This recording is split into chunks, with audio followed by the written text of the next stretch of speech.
So there's great potential there for us in terms of the possibilities of, if we come up with a model that's a workable model and an adaptable model, that it does have some kind of possibilities for scale, and not scale in a way that is necessarily going to be a top-down process. Those community radio stations are already there. They already have a public and a community mandate at some level. There aren't very many community stations where if you talk to them and you said, do you feel that your mandate involves doing educational programming for the community that will result in, you know, social transformation and change?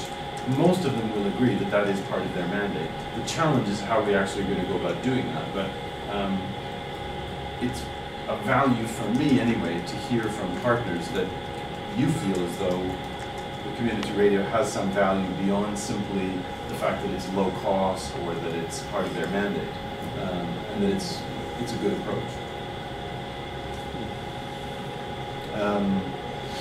The need to be multi-channel. I thought it was interesting that people felt as though that was actually one way to compensate for the shortcomings of community radio stations, and to sort of broaden it out so that it's not all focused in that area. You know, I think some of the other things are fairly self-evident.